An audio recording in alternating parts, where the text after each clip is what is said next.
নমস্কার বন্ধুরা, চলে আসলাম আজকে আর একটা নতুন ভিডিও নিয়ে। তো আজকে আমরা আলোচনা করব ইংরাজি গ্রামার নিয়ে।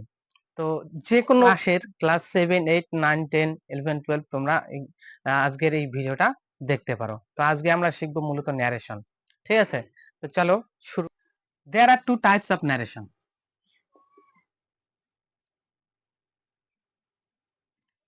indirect narration and direct narration. যদি ইনডাইরেক্টে দেওয়া থাকে তাহলে ডাইরেক্টে করতে হবে, আর ডাইরেক্টে দেওয়া থাকলে ইনডাইরেক্টে করতে হবে। তো এটা আমরা সবাই জানি, ঠিক আছে। তো দেখো কিভাবে আমরা করব। এখানে ন্যারেশন যদি আমরা করতে চাই তাহলে আগে একটা উদাহরণ নিয়ে নিই, তাহলে ভালো করে বুঝতে পারবে।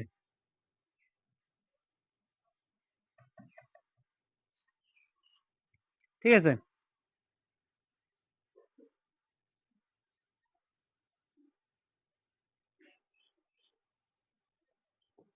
মধু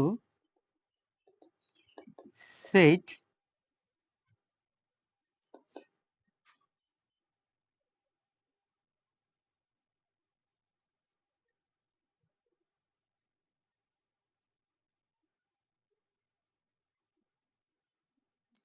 I am a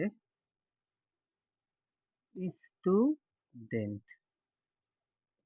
ঠিক আছে, মধু বলল যে আমি একজন ছাত্র। কথাটা কে বলেছিল? মধু বলেছিল। এটাকে আমরা কি বলবো? এটাকে আমরা বলবো রিপোর্টিং ভার্ব।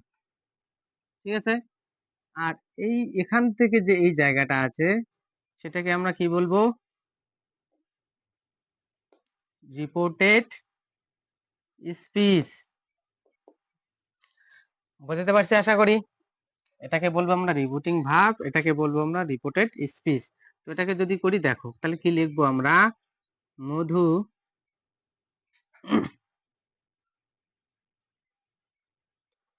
said, কমা কোটেশন তোলার জন্য দ্যাট। ঠিক আছে, মধু বলেছিল যে সে একজন, মানে হি ইজ, সরি এখানে এটা পাস্ট টেন্স ছিল, আমাকে পাস্ট টেন্সে পরিবর্তন করতে হবে। তাহলে হির পরে কি বসে? ওয়াজ। ঠিক আছে, এ স্টুডেন্ট। শেষ। তো এগুলা করার কিছু নিয়ম আছে। ঠিক আছে, এই নিয়মগুলো আমরা ধীরে ধীরে ধীরে ধীরে জানতে পারবো। তো চলো আজকে দুই একটা নিয়ম আমরা শিখে নিই।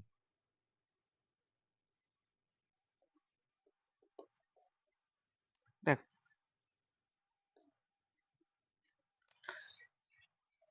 এক নাম্বার নিয়ম লিখে নাও অ্যাসার্টিভ সেন্টেন্সের।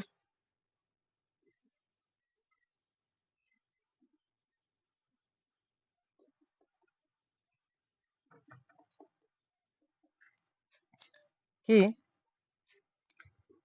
যদি রিপোর্টিং ভার্বটি প্রেজেন্ট বা ফিউচার টেন্সে থাকে তাহলে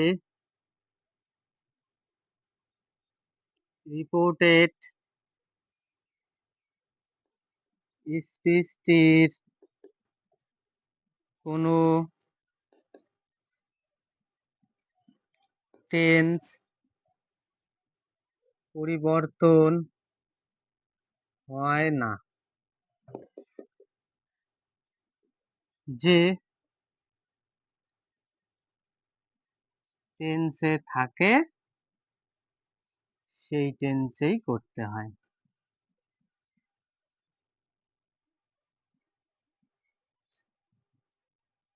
করতে হয়। বুঝতে পারছি নিয়মটা? তারপর দেখো উদাহরণ দিলে বুঝতে পারবো। আর কি লিখবো আমরা?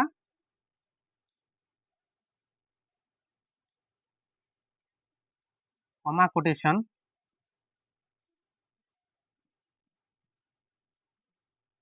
কমা কোটেশনের জন্য কি বসে? দ্যাট বসে, শেষ। একটা উদাহরণ দেখে নাও তাহলে বুঝতে পারবা। আগেরটাই দিই, হ্যাঁ দেখো, মধু সে কমা কোটেশন শুরু, আই অ্যাম এ স্টুডেন্ট। আগের সেন্টেন্সটা আর এই সেন্টেন্সটার পার্থক্যটা কেউ যদি বলতে পারো আমাকে কমেন্টে বলো তো, যে পার্থক্যটা কোথায়। দেখো, আগের সেন্টেন্সটায় এই জায়গায় কি ছিল কত, সেইট, মানে কি, সেইট মানে কিন্তু পাস্ট টেন্স, ঠিক আছে, আর এটা সে প্রেজেন্ট টেন্সেই আছে, ঠিক আছে। তাহলে সেটাকে যদি আমরা করি, কিভাবে করব দেখো, তাহলে মধু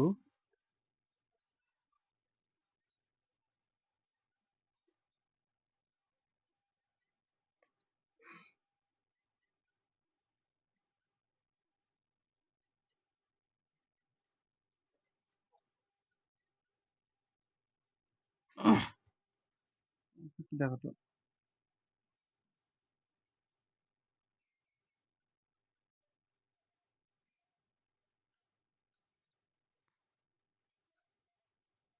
মধু says I am a student, তাহলে মধু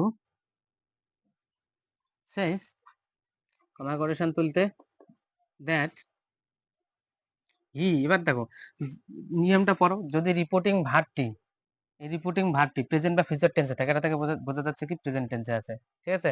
তাহলে রিপোর্টেড স্পিচটির, এই যে রিপোর্টেড স্পিচটির কোনো টেন্স পরিবর্তন হবে না, যেই টেন্সে আছে এটা কি প্রেজেন্ট কন্টিনিউয়াস টেন্সে আছে, আমাকে এই টেন্সে করতে হবে। তাহলে এখানে হির পরে কি বলছে, ওই টেন্সে ইজ, তাই তো, হি ইজ এ স্টুডেন্ট, ঠিক আছে। তো দেখো আর একটা উদাহরণে আরো ক্লিয়ার হয়ে যাবে। 2 নাম্বারটা যদি নেই,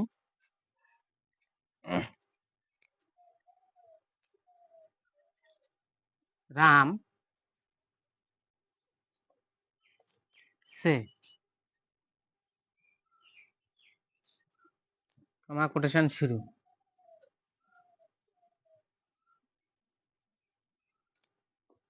উই ওয়াজ, ওয়াজ হবে না, দেখো উই হ্যাভ, উই হ্যাভ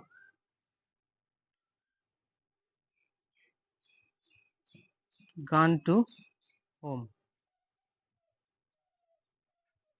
তাহলে দেখো কি লিখবো আমি, Ram say that, we, we বলতে কারা, রামেরা, তাহলে রাম আর তার যে বন্ধু বান্ধব আছে, তাহলে এখানে কি হবে দ্যাট দে, ঠিক আছে। দের পরে এই টেন্সে কি কি বসবে দেখো, কোন টেন্সে আছে, প্রেজেন্ট পারফেক্ট টেন্সে আছে, তাহলে আমাকে প্রেজেন্ট পারফেক্ট টেন্সে করতে হবে, তাহলে দের পরে হ্যাপি বলবে, দে হ্যাভ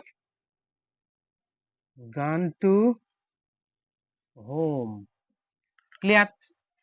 তো আজকের মতো ভিডিওটা এখানেই শেষ করছি, দেখা হচ্ছে পরের দিন আর একটা নতুন ভিডিও নিয়ে। তো আমার ভিডিওগুলো তোমাদের কিরকম লাগে তোমরা অবশ্যই কমেন্টে জানিয়ে দিও, ঠিক আছে। তো চলো বন্ধুরা, ভালো থাকো।